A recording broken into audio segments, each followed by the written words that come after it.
उद्भव कैसे हुआ गीता जी का, बस आज उतना सा प्रसंग आज लेंगे। और उस संदेश में क्या क्या है जो घर परिवार का प्यार बने, जो बच्चों का सुसंस्कार बने, जो सकारात्मक ऊर्जा का संचार बने, जो हर बीमारी का उपचार बने, और जो पहले जीवन का, फिर घर घर का, और फिर पूरी मानवता का श्रृंगार बने। वो गीता में ऐसे क्या सूत्र हैं, अगले दिन हम उन सूत्रों को बारी बारी से लेंगे। लेकिन आज केवल गीता जी के उद्भव को ले लेते हैं कि गीता प्रकट कहां से हुई, कैसे हुई, और क्या आवश्यकता पड़ी परमात्मा श्री कृष्ण को उस युद्ध भूमि में गीता उपदेश देने की। अर्जुन ने कहा, हे कृष्ण, मेरे रथ को दोनों सेनाओं के मध्य ले चलो। सैन्योरुभयोर मध्य रथम स्थाप्य में अच्युत। भगवान ने कहा, अच्छा पार्थ, ले चलता हूं। ले गए। कुछ लोग जो ये कहते हैं कि गीता सुनाकर भगवान कृष्ण ने अर्जुन को युद्ध के लिए प्रेरित किया, कई लोग तो यहां तक भी कह देते युद्ध की आग में झोंकने की क्या आवश्यकता थी, अर्जुन को नहीं कर रहा था युद्ध, भागने देते, भगोड़ा बन रहा था बनने देते, क्या पड़ी थी। हमने बहुत लोगों को कहा, बहुत मंचों से भी कहा, बहुत विचार गोष्ठियों में भी ये चर्चा आई।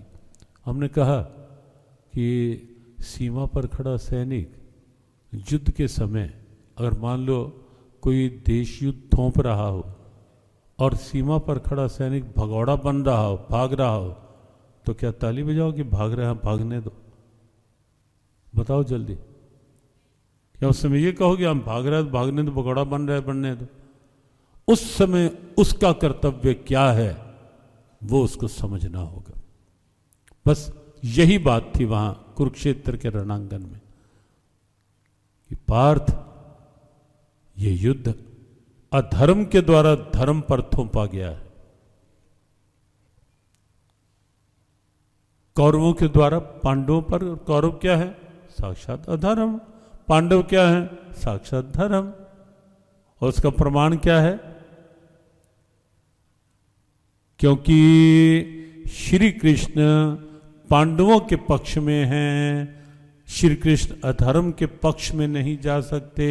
यह तो धर्म ततो कृष्ण, जहां धर्म होगा कृष्ण वहीं होंगे, अधर्म के पक्ष में नहीं।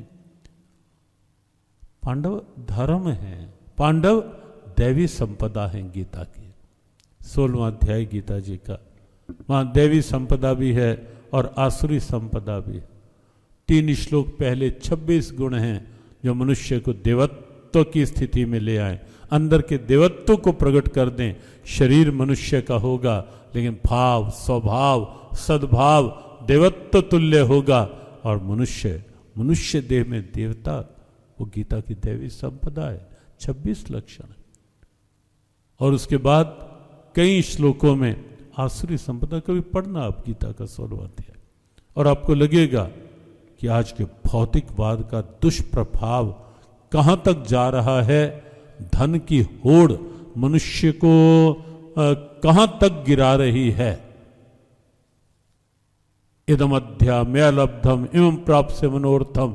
भगवान ने कहा, पार्थ, जो भौतिकवादी लोग होते हैं जिनके जीवन में अन्यायनर्थ संचयान, ये शब्द इसी इदमध्या में लब्धम इमं प्राप्त मनोर्थम, इदमस्ते इदमपि में भविष्यति पुनर्धनम, उससे पूर्व का श्लोक आशापाश शतैर्बद्धा काम क्रोध प्रायणा इहंते काम भोगार्थन अन्यायनर्थ संचयान। अन्याय पूर्वक भी धन मिले, कैसे मिले?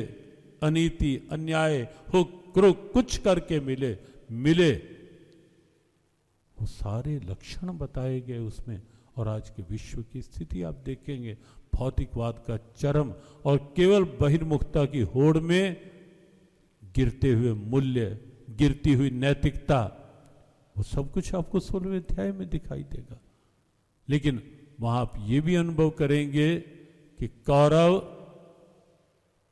प्रतीक हैं आसुरी संपदा के, और पांडव पूरी तरह प्रतीक हैं दैवी संपदा के। तो ये युद्ध जो है महाभारत का, केवल दो परिवारों के बीच का युद्ध नहीं रह गया था। ये युद्ध ये नहीं कहा जा सकता केवल दो कौरव, कुरुवंश की दो संतानें कौरव और पांडव, उनके बीच का रह गया था, ऐसा नहीं था। ये युद्ध धर्म और अधर्म के बीच का युद्ध था।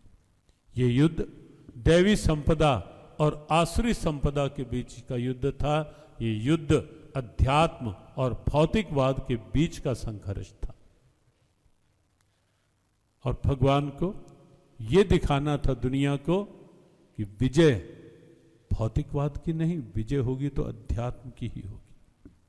आप कभी भी इतिहास के पन्ने पलट कर देखें या अपने आध्यात्मिक ग्रंथों में देखें, ये भाव आप देखेंगे हर युग में कहीं ना कहीं दैवी और आसुरी संपदा आपस में भिड़ी है। हर युग में, हर युग में कहीं ना कहीं अहंकार और विश्वास दोनों आमने सामने हुए। धर्म और अधर्म हर युग में आमने सामने हुए हैं, लेकिन कभी नहीं आप पाएंगे कि कभी भी और कहीं भी अधर्म विजयी हुआ हो। अंतिम विजय धर्म की हुई होगी। अब कितना भी इतिहास के पन्ने खोल के देख लें। श्री राधे, अंतिम विजय धर्म की हुई होगी, अधर्म की नहीं। दैवी संपदा ही जीती होगी, आसुरी संपदा नहीं। अहंकार विजयी नहीं हुआ होगा, विश्वास विजयी हुआ होगा। राणा का अहंकार विजयी नहीं हुआ था, मीरा का विश्वास उस समय विजयी हुआ था जब विश्व को अमृत बना लिया गया था, किसी देवी के विश्वास के द्वारा। था या नहीं? दुर्योधन दुशासन का अहंकार विजयी नहीं हुआ था, द्रौपदी का विश्वास विजयी हुआ था। जिस समय वस्त्र अवतार बनकर के कृष्ण प्रकट हुए थे और दुशासन का अहंकार पछाड़ खाकर नीचे गिर गया था, हार गया था। हिरण्याकशिपु का अहंकार हारा था और प्रहलाद का विश्वास जलती अग्नि में से भी मुस्कुराता हुआ प्रकट होकर बाहर निकला था। हर युग में आप देखेंगे ये दैवी संपदा और आसुरी संपदा के द्वंद्व आपस में कहीं ना कहीं रहे। और यहां भी ये युद्ध केवल दो परिवारों का युद्ध नहीं रह गया था, वरना परिवारों का होता तो भला भगवान क्यों कहते ये सब समझौता करवाते, आपस में परिवारों को मिलाते, प्रयास भी किया मिलाने का।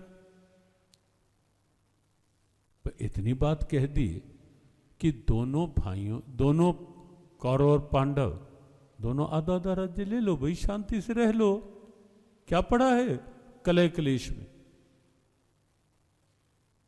थोड़ी थोड़ी संपत्ति के लिए अगर भाई कचहरी में खड़े होते दिखाई दें तो उन्हें महाभारत के दो भाइयों की नहीं, उन्हें रामायण के दो भाइयों की गाथा पढ़नी चाहिए कि भारत का गौरव वहां दिखेगा। लेकिन यहां भगवान ने समझाने में कमी नहीं रखी थी।